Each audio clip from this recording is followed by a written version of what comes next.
More than 1,000 first responders learning from each other. The 17th annual Illinois Emergency Management Agency Conference focusing on recent disasters and shocking acts of violence. ABC News Channel 20's Kimberly Howard live in studio. Kimberly, the focus was on Illinois, but the conference featured a prominent speaker from another state, right? That's right, Vince. Oklahoma, which you may remember made headlines because of the tornado in May. The lessons we are now learning from this disaster apply to you, me, and more than 100 organizations represented at today's event.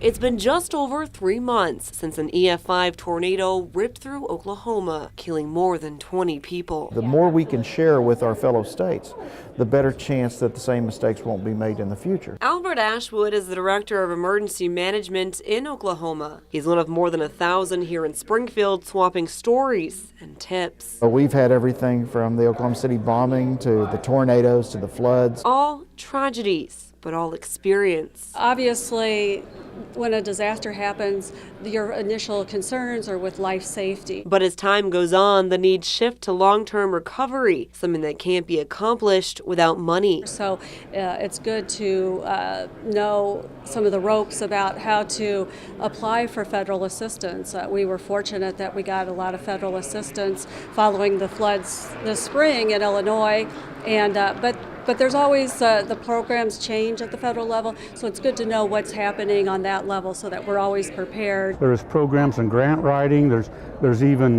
vendors out here, new products, new computer technology that helps you account for and deal with damage assessment. As well as anyone who deals with disaster. How to deal with volunteers that spontaneously show up, how to deal with your resources. How to utilize social media. That is something that we would have been talking about a few years back. Much of the talk also centered on school safety, partially because of tragedies like Sandy Hook, and partially because several children were among the dead in the Oklahoma tornado. It's not enough just to have the equipment, just to have the facility. You've got to have the plan. The IEMA conference continues tomorrow with the focus shifting to the Boston Marathon bombing. Among the guest speakers will be the Director of Emergency Management from Massachusetts. It'll be held once again at the Crowne Plaza at 10 a.m. Vince. Thank you, Kimberly. IEMA is also holding a summit for local emergency officials next week. The focus there will be responding to disasters like 9/11 on the 12th anniversary of those terrorist attacks, which takes place next Wednesday.